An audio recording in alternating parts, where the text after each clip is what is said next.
اعوذ باللہ من الشیطان الرجیم بسم اللہ الرحمن الرحیم قل یا ایہا الکافرون لا اعبد ما تعبدون ولا انتم عابدون ما اعبد ولا انا عابد ما عبدتم ولا انتم عابدون ما اعبد لکم دینکم ولی دین۔ یہ سورہ بہت ہی زبردست سورہ ہے اور اللہ کی رحمت اور جوش دلانے والی سورہ ہے ایک مومن کے لیے۔ جس طرح سورہ اخلاص، یہ اخلاص کے ساتھ ڈوبی ہوئی سورہ ہے، یعنی خلوص کے ساتھ دین خالص کا اظہار کیا جاتا ہے کہ قل هو اللہ احد، کہو وہ اللہ اکیلا ہے۔ یعنی صرف ماننا ہی نہیں بلکہ اس کا اعلان کرنا ہے کہ وہ اللہ اکیلا ہے اور الصمد ہے۔ یعنی اگر تم اس کو نہیں مانتے ہو، اس کو خالص نہیں مانتے ہو، تو اس کو پھر تمہاری کوئی ضرورت پڑی نہیں ہوئی ہے اور اس کی نگاہ میں تمہاری کوئی حیثیت کوئی ویلیو نہیں ہے، کیونکہ وہ بے نیاز ہے اور کچرا ہو پھر تم، وہ تمہاری ذرا برابر پرواہ نہیں کرے گا۔ جس طرح آج دنیا میں تم اس کی پرواہ نہیں کرتے ہو، وہ تمہیں جہنم کی آگ کے اندر پھینک کے تمہارے بالکل بھول جائے گا، یعنی بالکل تمہاری پرواہ نہیں کرے گا۔ اور وہ نہ کسی نے جنا ہے، نہ وہ کسی کا جنا ہوا ہے، یعنی نہ کسی سے نکلا ہے، نہ کوئی اس سے نکلا ہے، کوئی اس کا لاڈلا اور چہتا نہیں ہے، کوئی اس کا بیٹا نہیں ہے، کوئی اس کی ذات کا ٹکڑا نہیں ہے۔ وَلَمْ يَكُنْ لَهُ كُفُوًا أَحَدٌ، اور کوئی اس کی برابری کرنے والا نہیں ہے۔ اس سے آگے بڑھنا تو بڑے دور کی بات ہے، اس کی برابری کرنے والا بھی کوئی نہیں ہے۔ یہ تو بڑے دور کی بات ہے کہ اس کا پکڑا کوئی اور چھڑائے، اور وہ مشکل ڈالے تو کوئی اور مشکل کشائی کرے،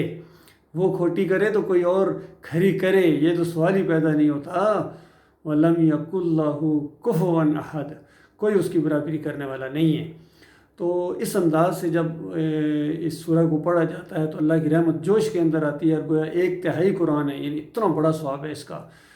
تو اسی طریقے سے یہ جو سورہ الکافرون ہے، یہ بھی اس کا اپنا ایک انوکھا انداز ہے کہ نبی صلی اللہ علیہ وآلہ وسلم سے کہا گیا ہے کہ کل کہو،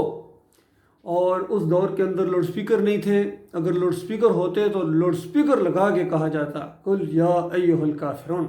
ان کافروں سے کہو، ان کافروں اور انکاریوں سے کہو کہ جن کی تم اللہ کے علاوہ بندگی کرتے ہو نا، اور میں بالکل نہیں کرتا ہوں۔ اس انداز سے کھول کے دین بیان کیا گیا تاکہ سب کو پتہ چل جائے کہ محمد صلی اللہ علیہ وآلہ وسلم کا دین کیا ہے، کہ ایک غیر اللہ کی بندگی کا شائبہ بھی آپ کے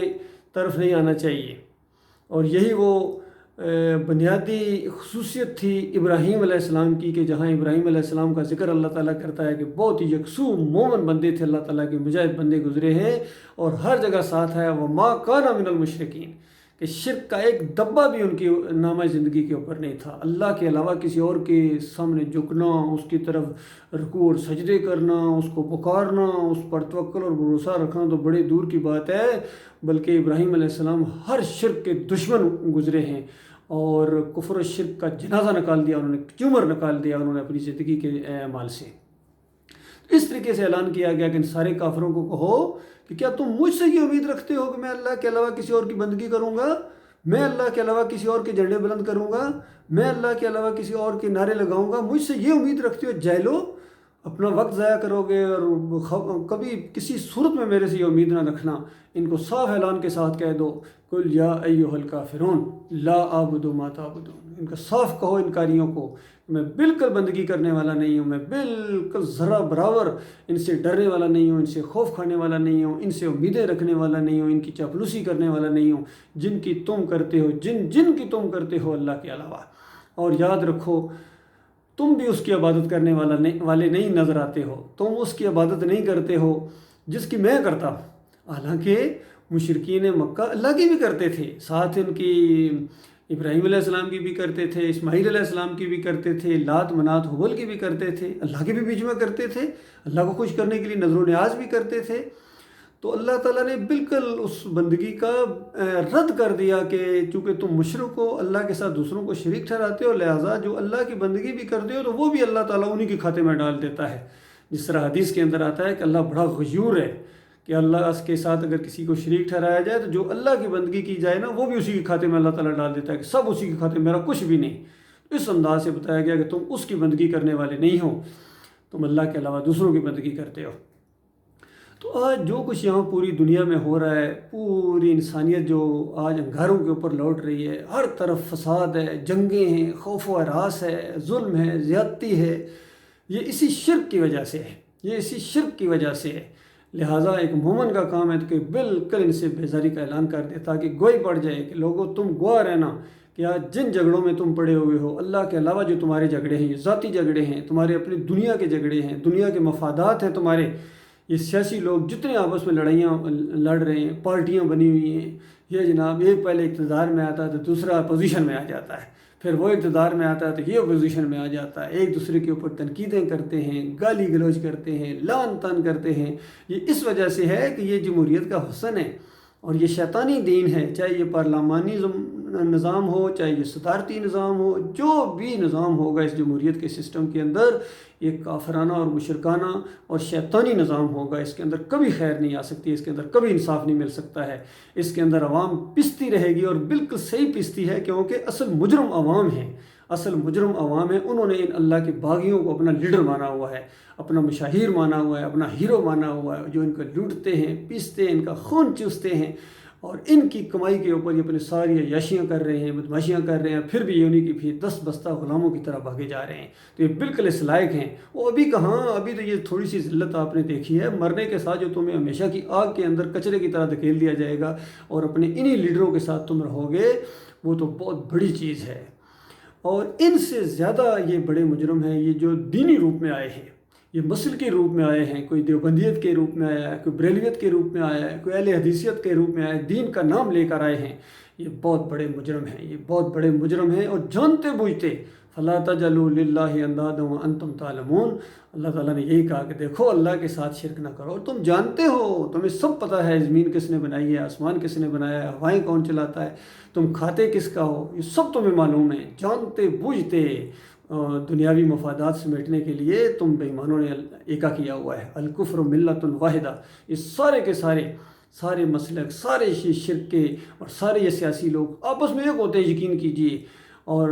دن کو ایک دوسرے کو گالیاں دیں گے اپنے سٹیج کے اوپر، اور شام کو گٹھی چائے پئیں گے اور عوام کے اوپر ہنسیں گے۔ بالکل یہ اس دفعہ آج چند دن پہلے جو ہمارے chief of army staff Qamar Bajwa صاحب نے صحافیوں سے گفتگو کی، اس کے اندر بھی انہوں نے اس چیز کا ذکر کیا ہے کہ ان سیاستدانوں کی بات چھوڑو، یہ تو آپس میں لڑتے ہیں عوام کو دکھانے کے لیے، اور شام کو چائے پیتے ہیں، اور اس کے بعد گٹھے ایک دوسرے کے اوپر گلے سے گلے ملتے ہیں، اور آپس میں بائیں ہاتھ آپس میں ڈالتے ہیں۔ کل تک جو ایک دوسرے کو چور ڈاکو کہہ رہے ہوتے ہیں، سارے چور ڈاکو مل گئے اپنی ڈکیتیوں کو بچانے کے لیے، اپنی چوری کو بچانے کے لیے۔ اور غور کرو، یہ دنیا کی خاطر آپس میں ایک ہو گئے ہیں، لیکن کبھی اللہ کی خاطر، اسلام کی خاطر اگر ان کو کہا جائے کہ اپنے مسلک چھوڑ دو، اپنے یہ سیاسی سسٹم، یہ جو تمہارا ہے مشرکانہ جمہوری نظام، اس کو چھوڑ دو اللہ کی خاطر، اور یا یہ فرقے والوں کو اگر کہا جائے بریلویت، دیوبندیت، اہل حدیث کو چھوڑ دو اور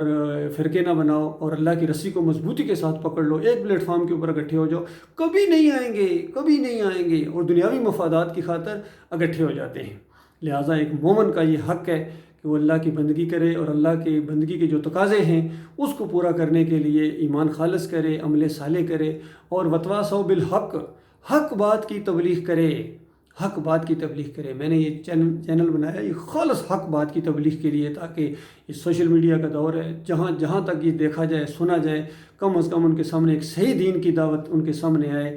کہ اس کے علاوہ بھی کوئی مسئلہ ہے۔ یہ سمجھتے ہیں شاید اس کے علاوہ کوئی راہ نہیں ہے، بس جمہوریت کو بچاؤ جی، جمہوریت کو خطرہ ہے، کوئی کہتا ہے بریلویت کو خطرہ ہے، کوئی کہتا ہے دیوبندیت کو خطرہ ہے۔ اصل میں ان کے مفادات کو خطرہ ہے، ان کے پیٹ کو خطرہ ہے، یہ اللہ کے دین کی طرف آنا ہی نہیں چاہتے ہیں۔ نبی علیہ السلام کی زندگی، صحابہ کرام کی زندگیاں بالکل روشن کتاب کی طرح کھلی ہیں۔ دین اسلام کا پورا نظام جو ہے ہر طرح کا، کہ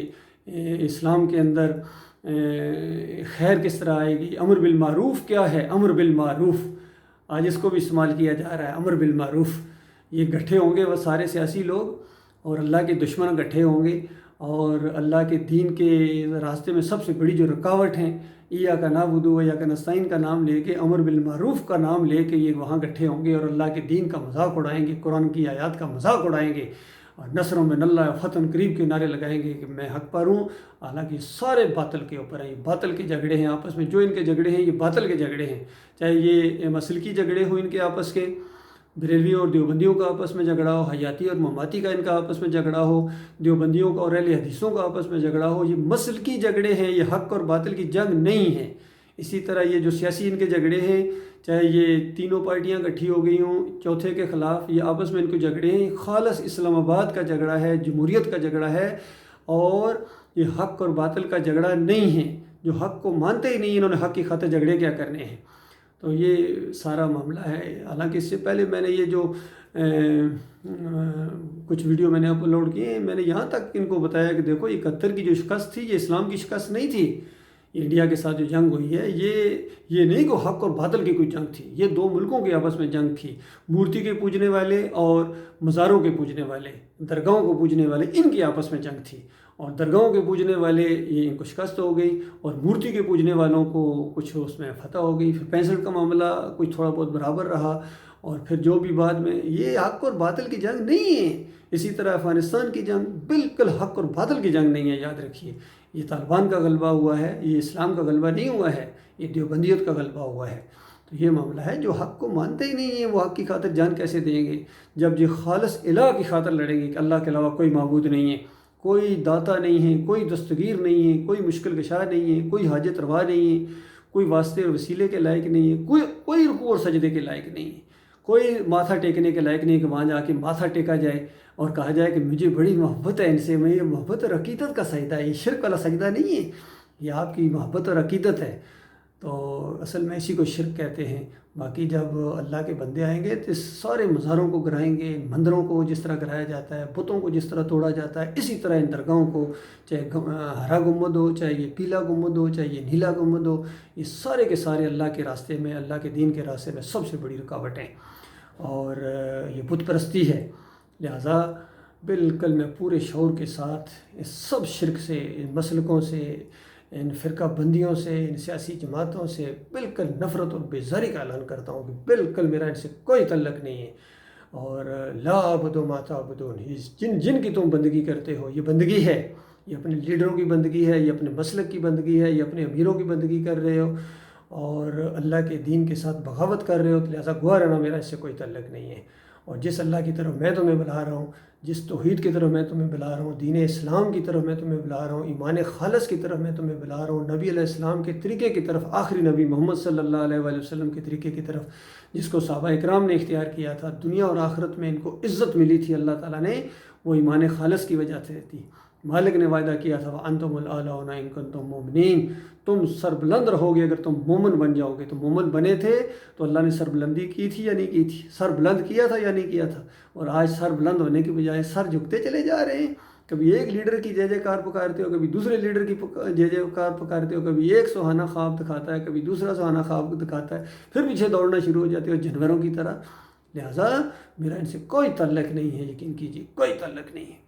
اور جب تک یہ حتیٰ تؤمنوا باللہ وحدہ، جس طرح ابراہیم علیہ السلام نے کہا تھا کہ میرا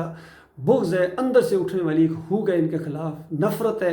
الا یہ کہ تم ایک اللہ کے اوپر ایمان لے، حتیٰ تؤمنوا باللہ وحدہ، ایک اللہ کے اوپر، اللہ کی توحید کو مانو، شرک کے دشمن بن کر اٹھو. اللہ کے بندو، دنیا میں بھی تمہیں اللہ تعالیٰ صحیح معنوں میں عزت دار کرے گا. پھر بھیک نہیں مانگنی پڑے گی کبھی امریکہ سے، کبھی چائنا سے اور کبھی رشیا سے، بلکہ ان کو تم دعوت دو. باقی آپ کی ساری تقریریں بیت جاتی ہیں، دین کی تقریریں بھی ہوتی ہیں، اس کے اندر ایمان عقیدے کا کوئی ذکر نہیں ہوتا ہے. ایاک نعبد و ایاک نستعین سے شروع ہوتے ہو اور مزار کے اوپر جا کے سجدہ کرنے پر ختم کر دیتے ہو اس تقریر کے. دیکھنا، یاد رکھنا، چند دنوں کی بات ہے، بڑے بڑے آئے ہیں لیڈر، آپ سے بڑے بڑے سیاسی لیڈر آئے ہیں اور آپ سے بڑے بڑے مذہبی لیڈر آئے ہیں. آج کہاں چلے گئے؟ انہوں نے ایمان عقیدے کی بات نہیں کی ہے. اور جس نے، اگر کسی نے کی بھی ہے، کوئی اللہ کا بندہ اس دنیا میں آیا ہے، وہ بھی اپنی دنیا کی زندگی بسر کر کے چلا گیا. میں بھی چلا جاؤں گا، آپ بھی چلے جائیں گے، لیکن آخرت کا جو فیصلہ ہے نا، وہ ایمان خالص کے اوپر ہونے والا ہے. میدان محشر کے اندر پتہ چلے گا کون جیتا کون ہار گیا. اور آج دیکھیے کتنا ان کو موقع بھی ملتے ہیں. بڑے بڑے جلسے میں نے دیکھے ہیں، بڑی بڑی پگڑیاں باندھ کے آتے ہیں، خادم رضوی کی طرح اور دوسرے ظاہر القادری کی طرح اور فضل الرحمان دیکھیے. لیکن ایمان عقیدے کی بات کرنے کی ان کو توفیق ہی نہیں ہے، بلکہ ان کے جلسوں کے اندر شرک کے ذریعے اللہ کو گالیاں دی جاتی ہیں. یہ شرک اللہ کو گالی ہے، یاد رکھیے. اللہ کو گالیاں دینے کے بعد، اللہ کو گالیاں سننے کے بعد پھر سمجھتے ہو کہ اللہ نے آپ کے لیے جنت کو تیار کر کے رکھا ہوا ہے، یہ بہت بڑی غلط فہمی اور بہت بڑا دھوکہ آپ کو کسی نے دیا ہے۔ یاد رکھنا، مرنے کے ساتھ وہ آگ لگے گی جو بجھائے نہ بجھے گی، اور تمہاری کسی منصب اور نصب کا، تمہاری وردیوں کا اللہ خیال کرنے والا نہیں ہے۔ اللہ کے ہاں صرف ایک ہی بات چلے گی، جو ایمان خالص لے کر آیا، توحید لے کے آیا، رد شرک لے کے آیا، شرک کے ساتھ دشمنی اور شرک پھیلانے والے طاغوتوں کے ساتھ ایسا دشمنی، ایسا جس طرح باپ مارے کا ویر ہوتا ہے، ان ساری کی داتائی دستگیری، مشکل کشائی اور ان کی ساری مسلکوں کو ان کی کھال اتار دی جائے گی، یقین کیجیے، اور اللہ تعالیٰ کے دین کو غالب کیا جائے گا، اللہ تعالیٰ کے دین کو پھیلایا جائے گا۔ اسی کے لیے ہم جی رہے ہیں اور اسی کے لیے انشاءاللہ مریں گے۔ اللہ تعالیٰ سے بڑی امیدیں ہیں، اللہ تعالیٰ غور و فکر کرنے اور ان باتوں کے اوپر پازیٹیولی سوچنے، اس کے مثبت پہلو کے اوپر غور کرنے کی توفیق عطا فرمائے۔ یہ نہیں کہ جذباتی غم و غصہ جذباتی کیفیت، اس کا حقیقت سے کوئی تعلق نہیں ہے۔ دھمکیاں دینے سے یا گالیاں دینے سے کوئی فرق نہیں پڑتا ہے۔ میں دیکھتا ہوں، ظاہری بات ہے، یوٹیوب کے اوپر سارے معاملات ہوتے ہیں، کتنے لوگ ہیں دھمکیاں دیتے ہیں، کتنے لوگ گالیاں نکالتے ہیں، ہاں کچھ اللہ کے بندے ہیں شاباش بھی دیتے ہیں، وہ کہتے ہیں بالکل زبردست کام آپ کر رہے ہیں۔ تو یہ تو اپنے اپنے نصیب کی بات ہے، اپنی اپنی قسمت کی بات ہے، ہر ایک اپنی قسمت اور نصیب کے مطابق اپنا اجر پائے گا، دنیا میں بھی اور آخرت میں۔